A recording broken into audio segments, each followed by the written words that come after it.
The Bothy Storytelling Podcast is a member of the Alberta Podcast Network, powered by ATB.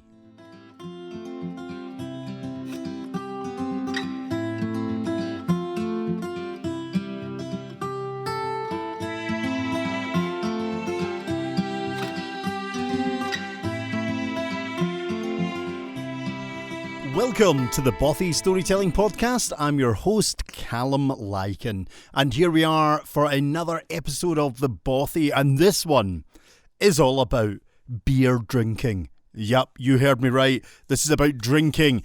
I recently went to the Calgary Beer Fest. This is my second time at this event, and it is a really amazingly good fun time. You go in, you get your, I'm very fortunate. I get taken along by one of my good friends who always manages to get some VIP tickets for us. So you go in and you get your little lanyard, you get your little glass, sampling glass, not a big beer pint glass. And then you have to pick up some vouchers. You have to pay for like the little samples, usually 1 or 2 tokens per sample. And you wander about the whole event and you just sample these wonderful craft beers. Now, I am not a great beer drinker. Years and years ago, I got put off it when I used to work in the bank, and the guys would just go out and they would throw pints of cheap, nasty lager and ale down their throats. And of course, being one of them, I thought, I had to be one of the lads and keep up with everyone. And it was a bad decision. It made me very ill far too many times. So beer has never been one of my things, but since moving to Canada and Alberta, I've discovered there's a huge craft industry in this province. And I love the craft beers. There's so many good ones, and I'm not going to name any brand names because that's not what we're about. But I just want to kind of talk about what we experience there, because you go in and you have fun and you meet these amazing and interesting people. You meet such a variety of different lovers of the craft beer, whether they're just there for a really good time and to drink lots, or they actually are there rating and reviewing the beers, or as we go just to chat and socialise and meet some of the brewers that we've met over the various years. And I love it. Such good fun. And I've got to be honest, I was so well behaved this year. I'll tell you about last year a little later, but I drank too much last year. This year, I'm not going to say I didn't drink too much, but I was more controlled. I understood the process. You have a bite to eat, you drink some water in between. But this year, I kind of went along more to speak to the craft brewers. I've been working with a few, developing some of their in-house tours and talking to them about their kind of story image. And this year, decided I was going to go and be a bit more professional and chat to some of the guys about that and, kind of promote myself a little on the back of this fabulous beer festival. And you know what? You meet nothing but love and happiness from these guys. They are in an industry which they're passionate about. Most of them are the guys that started it. They created their own beers, their own kind of selection. So they're really interested to share, and they're really interested in ways of developing their business. So this year, I was well behaved enough. I drank, I chatted, socialised, picked up a huge pile of business cards, which I'm in the process of doing the whole kind of follow-up routine on. But the Beer Fest is absolutely brilliant, and I highly recommend it if you get a chance to go. There's music, there's entertainment, there's good chat, there's excellent food, there's amazing craft beers, and it's well worth going. Now, I mentioned that this year I was a lot better behaved, and that's because, I decided to try and be more professional. The first year I went, I must admit, it's a Friday and a Saturday affair, and it starts, I think, 2 o'clock on the Friday and midday or something, maybe a wee bit later on the Saturday. I can never remember the actual times. But last year I'm in my kilt wandering about with my good friend and, a wee selection of friends. We're having a great time, and he's warning me, you start light, you start with the lighter, maybe the fruitier numbers. The gentler beers and lagers, and you build up to the heavies as you go. One, because, you want to be able to taste. The heavies are strong and can take away your palate, but also because the alcohol content, you don't tell a Scotsman anything. We are stubborn buggers. We really are. And unfortunately, I didn't listen to anything he said. I didn't eat I didn't drink. I started with the heavies. I just mixed and matched as I went until I was a slavering, blubbering wreck. Now, for those that know me, you're probably thinking, what's new, Callum? But no, I was actually okay in the event, to be honest. I thought I was fantastic. We were all good. We were all merry. We were all a bit tipsy and we were having great fun. As soon as I walked out the conference centre, my world changed. I just was out of it. And I'm so lucky that my good lady came and picked us up that night. She dropped my friend off at his hotel and took me home. And apparently all I was capable of doing was sitting in the kitchen giggling as she fed me water and pizza to try and sober me up. It got to the point that she actually went and got me clothes to change into because she was worried about getting me down the stairs in my kilt. I had to, you don't want the gory details. But yeah, I sat at the kitchen table just giggling for about an hour. That's all I could do. My housemates thought this was the most hilarious thing on the planet. I struggled out my kilt. I refused to let her fold it. I had some stubborn notion that only a Scotsman can fold his own kilt, forgetting she's got a wealth of experience working in different industries and she used to work in clothing and material shops. She knows how to fold things. She's perfect at it. She's done it numerous times for me. But this night I was adamant that I was going to fold my own kilt. Let's just say the next morning when I woke up for that craft beer festival, I was rough. And the Saturday, I definitely took it a little bit slower. I went a bit easier on the beer, but still such a great time. But that was my first ever experience. This one, as I said, a lot more sensible, a lot more controlled. I was even capable of getting the C train home this one, which tells you immediately how more controlled I was. I could walk.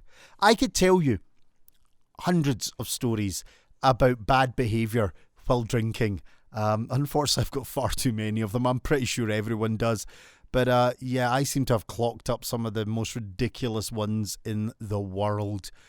But with that in mind, let's actually give you a wee story from Scotland about alcohol. Let's keep with the theme. This is an old tale relating to the Picts, or the Picti, the painted ones of Scotland. And it was said that they were a fierce and ferocious wee race of people in Scotland. So much so, it's one of the reasons that the Romans, it's said, never actually came in to Scotland in full force. I want you to imagine, they had basically roamed all the way across Europe, all the way through England, as we'll call it now, and they got to the borders of England and Scotland, and what they saw was just this vile, damp, dreich wee country, filled with hills and forests. And it didn't look appealing because, let's be honest, they were wearing sandals. And as they looked into this damp and cold place, things got worse because coming out the forest were this strange, wee, wiry race of people. They had bright red hair. They were painted head to toe in blue paint, and they were as naked as the day they were born. And the Picts stood and stared at the Romans and waggled all three weapons at them. And the Romans looked at the Picts. The Romans looked at each other. The Romans looked at the Picts. The Romans looked at each other. And pretty much without saying a word, they thought to themselves, you know what? Let's just go home. We've done enough. The Picts, it's said, are one of the reasons the Romans never got a strong foothold in Scotland. But what gave them this strength? What gave them this fearsome ability? And some say it was the heather yill, or heather ale, a mythical drink that was supposed to give you great strength and vitality. It was supposed to give you energy and passion. And it also, to those that were lucky, gave them foresight, the ability to see into the future for things yet to come. And the heather ale was a strongly guarded secret. It was always protected by one man, and his firstborn son. The chief of all the tribes held the secret of the heather ale, and it was always given to his firstborn son. And they carried the great burden for all the tribes. Now, a great hunt had just happened. All the tribes had gathered at the great hall, and they were feasting and drinking and celebrating the hunt. The boar, the stag, the bull were all cooking and roasting away, everyone enjoying the song and story. And then came the time. It came the time for the heather yill to be passed around. The cup went from warrior to warrior to warrior, to wife, passing round the hall, and lastly coming to the great chief, who would finish the cup and drink his fill. And as he placed that liquid to his lips and drank deeply, he looked upon his kith and kin, and all of a sudden the hall began to swim, the world began to swirl, and before he knew it, he was no longer in a warm hall, surrounded by the smells of cooking and the laughter and joy of his tribes. He was on a field. Behind him, he could see the roaring waves of the oceans. He was standing upon a cliff. In front of him, his world was burning, filled with blood and bone, and a great war host marched towards him. And before he knew it, his world swam once more, and he was back in his hall, the heat of the fires, the smell of the cooking, and all his kith and kin around him. And a sadness filled the great chief's heart, for he knew that this vision he had just seen would come to pass, and it would appear there was nothing he could do to stop it. Weeks went by. Nervous, worried weeks. Months went by. Slowly, the nerves, the worry dissipating. Years went by, and still the vision had not come to pass, and all of a sudden the great chief began to relax, began to breathe once more. But all of a sudden, word came. A great host, a fleet of vessels had been seen coming across the water and landing at the tip of Scotland. It was none other than the Lachlan, or the Vikings. They had come to invade Scotland. They laid waste to every tribe they encountered. Word spread across the realms as it came to the great chief. Tribe upon tribe were falling, and for but one reason. The Vikings had come. They had come not for wealth or glory, not for land, but they had come for one thing, the secret of the heather yill.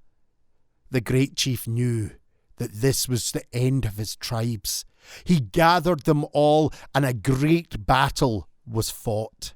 But the Picti were no match for these towering giants of men, slowly but surely pushed back across the country, until one fateful day, there was the great chief, standing with the raging seas below him, and in front of him, his country filled with blood and bone. Fires ablazing, and a great host of men marching upon him. He looked to his side, and his heart sank, for the one thing his vision did not show him was his firstborn son standing next to him. The army stopped, and their leader approached. He demanded one thing and one thing only, the secret of the heather ale. The Pictish chief said, "No, never. We have carried this secret with us, and us alone." Once more he was asked for the secret. He refused. Thrice he refused. Threats were laid upon them, threats of torture, threats of flesh ripping and bone breaking. And all the while the Pictish chief said no. but his eyes kept falling upon his son. Eventually, the Viking lord stepped forward, and suddenly the Pictish chief raised his hand and said, "I will give you the secret. But you must do one thing for me." The Vikings, nodding their head, all they wanted was the secret of the Hither Yell.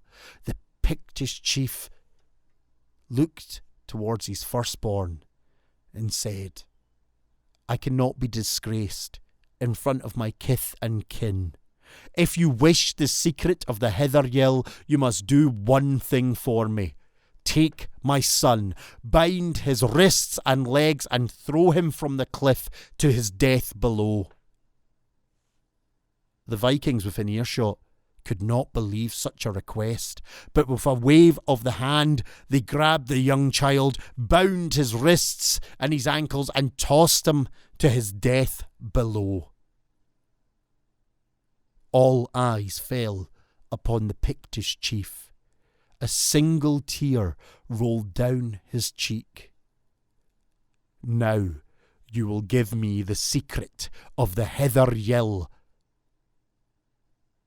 The Pictish chief looked into the Viking's eyes, and a smile formed on his lips, and he simply said no.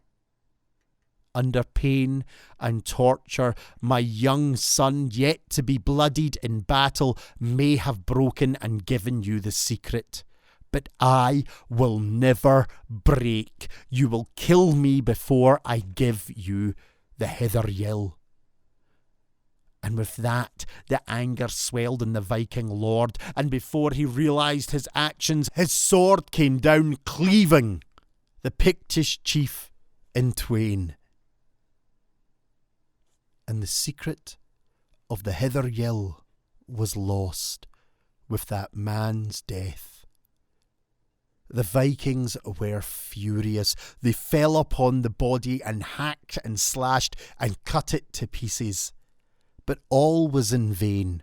All the death, all the blood and bone and fire for naught. For the secret of the Hither Yell was lost for all time. And over the years in Scotland, we have tried to replicate the recipe. We have tried to recreate the Hither Yell. But it has truly been lost for all time. Never again has anyone received the strength and power or the foresight that the Hither Yell gave us. The secret of the Hither Yell, a cracking wee story from Scotland, all about the Picti and the Vikings. Probably could have thrown that into my previous episode of The Vikings Are Coming, or a later one. I said I was going to do a couple of Viking episodes. But before we continue, a wee word from a new sponsor for this episode. The Rotary Club of Edmonton West, on behalf of its entire district, invites you to dream, connect and inspire at the District 5370 conference in October. A number of stellar speakers, both local and international, are sharing their stories at this conference. Among them is Michael Angelo Caruso, the founder and president of Edison House, an international consulting firm specialising in corporate and personal improvement. He draws on his experience in telecommunications and music to educate and entertain. The conference is open to the general public. It will also attract Rotarians from all over Western Canada and the world, which means you'll be in a room with some of the kindest and most community-minded people around. So come to the Shaw Conference Centre in Edmonton from October the 18th to the 20th. Learn more at conference5370-2018.ca. That's conference5370-2018.ca. And there's a wee video that will tell you more, and what I'll do is I'll link it in the show notes for you. So, drinking tales, beer drinking and having fun. Telling you I've done a lot of it in my life, and I'm not going to say I've done it sensibly. It's made a fool of me on many occasions. And I'm trying to think of just one of those many occasions. God, am I going to do this today? That it has really made a fool of me because, I did some weird things. If you've listened to the podcast, you've probably heard some of the weird stuff, drinking and dressed as a pirate for like 5 years in Edinburgh. And I remember actually chatting to some young ladies in a bar once dressed as a pirate, and subsequently employed one of the ladies. Didn't even realise this until she explained after, like, she'd been working a couple of weeks, that I had been talking to them in a bar one night. But apparently I was leaning on a wee ledge with my rum and ginger beer. Best way to drink rum. Doubles, of course. 2 bits of lime. Got to fight off the scurvy, of course. And apparently as I was talking to them, I was sliding down this ledge until I was actually kind of standing at a kind of really weird sort of 90-degree angle, still talking to them as if nothing was wrong. And I hadn't moved. And the one thing that everyone marvelled at is, as I slid down this little wall, I managed to keep my glass at the right angle as to not spill a single drop of the precious rum. We've done it all. But one of the stories I haven't told for a long time, it's a personal tale. And hopefully I'll remember it. But long time ago, in a galaxy far, far away, we'll call it, I used to be a corporate banker. I used to dress in suits and ties and shirts and cufflinks and be all poncy and fancy looking. And I hated it because, you know what? Those types of collars have so damn uncomfy when you're wearing a tie. It's not my thing. But there I was, all fancy and dressed up all the time, going in with my little briefcase, doing corporate banking, helping people with their business development, etc.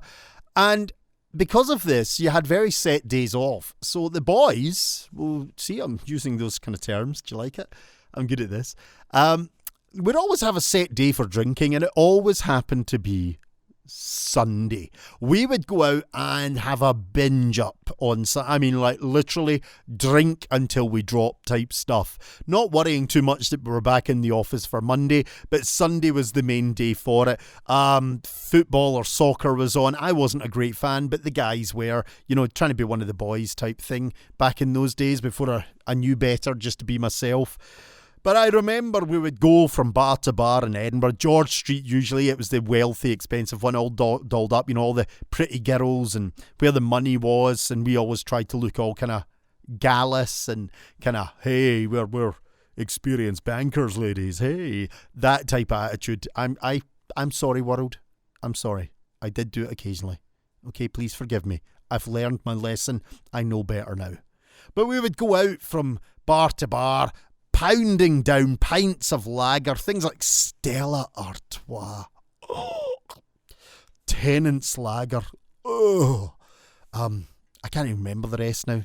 That shows you how much I've moved on from those horrible, horrible drinks. Really chemical, nasty beer, as I call it. Nothing like the beautiful craft beers that you get over here.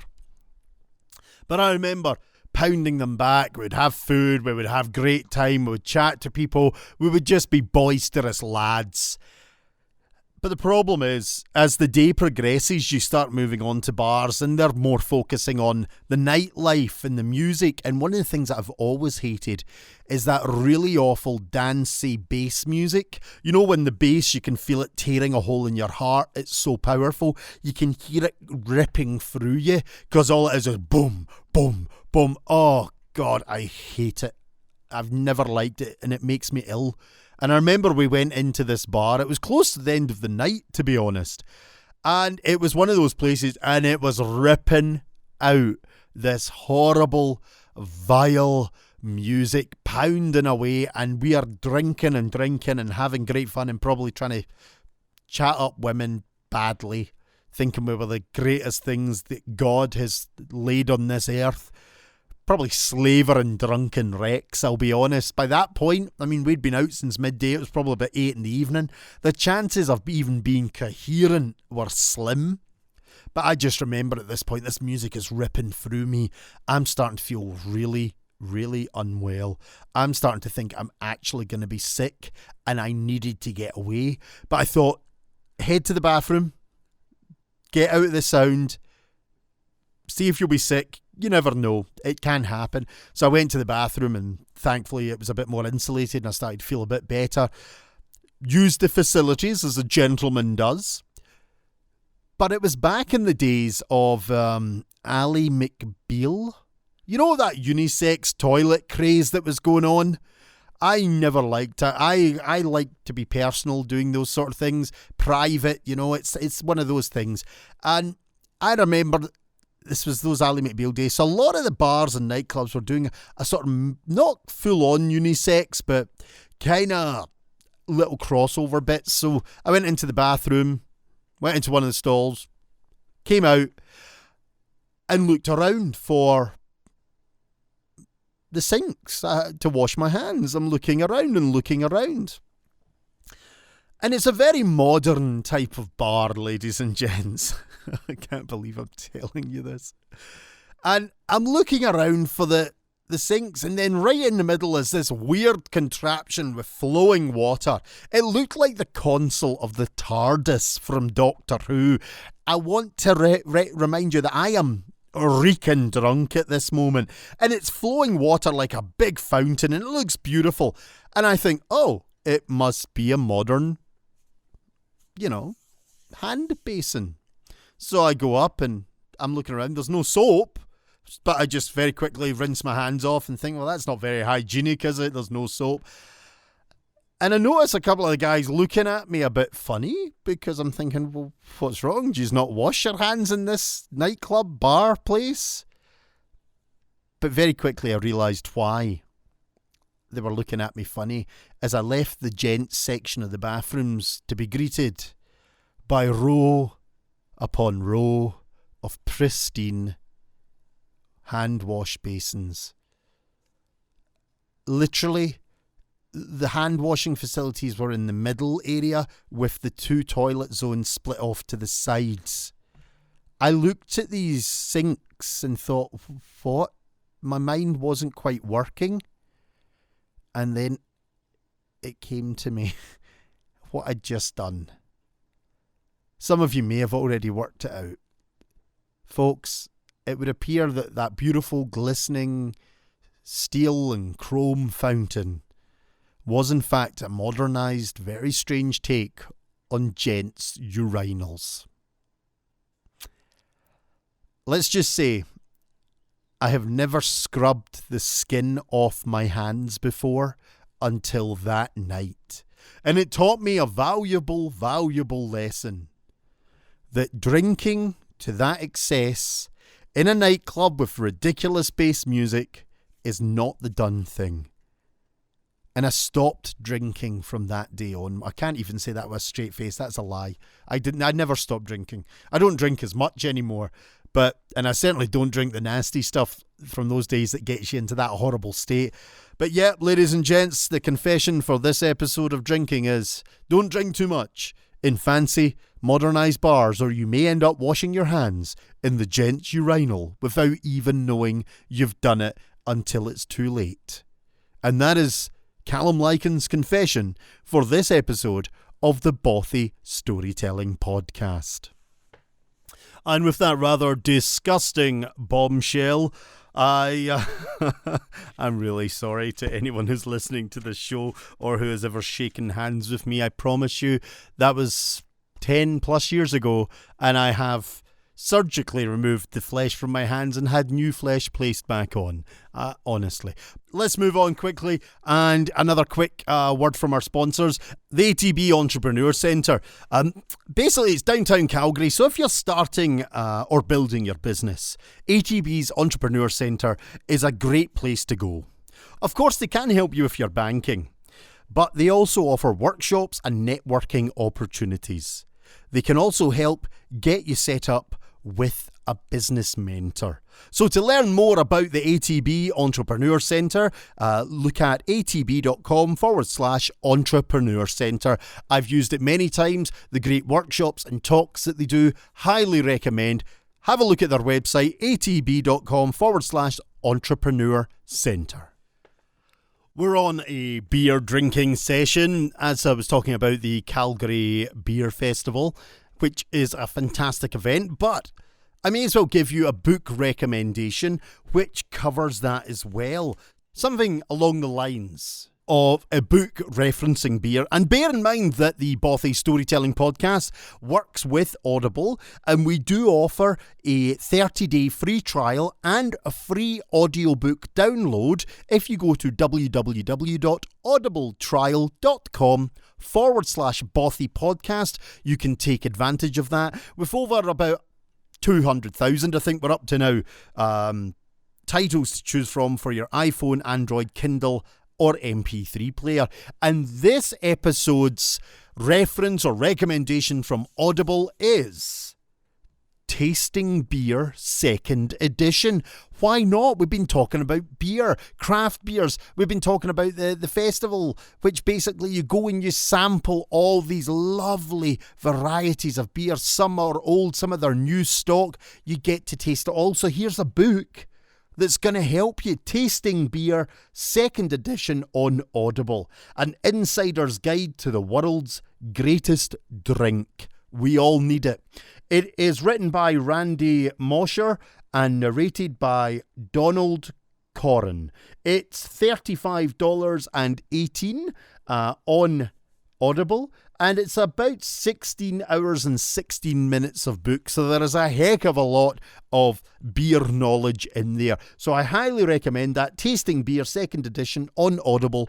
Go to www.audibletrial.com/Bothy Podcast to take advantage of the free audiobook download and 30-day free trial. And that was my book recommendation, so we move quickly on to our podcast recommendation for this episode. And as we are a member of the Alberta Podcast Network, let's recommend one of the other podcasts on the fabulous network, which I'm now a member of.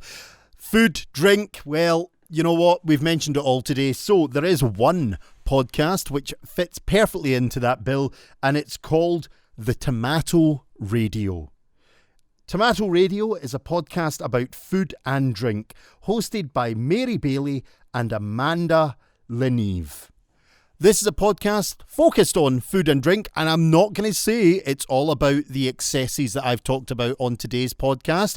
I do not recommend anybody going to the excesses of getting so drunk that you wash your hands in inappropriate places. But have a listen to this great podcast called The Tomato Radio, all about food and drink, hosted by Mary Bailey and Amanda Leneve, and it's all part of the Alberta Podcast Network.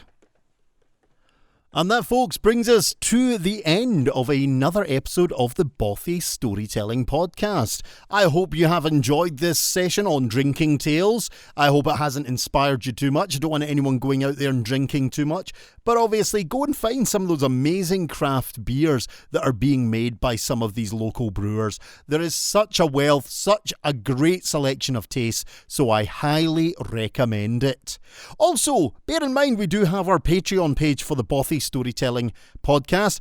We are now just setting it at $5 donations. Basically, that gets you access to everything on the Patreon page at the Bothy Storytelling Podcast. I got rid of all the other tiers. Let's look at it this way. You're buying me a coffee, or you're buying me half a pint of lager in this country. But it allows me to develop and build this podcast to a new level. It allows me to kit out everything and get my studio completely built the way it should be to make this far more professional and fun, allowing me to get interviews brought in, allowing me to develop it further. So have a look at our Patreon page. But with that in mind, folks, it is time to bid you farewell for another episode of this podcast, and I hope to see all your listening ears the next time.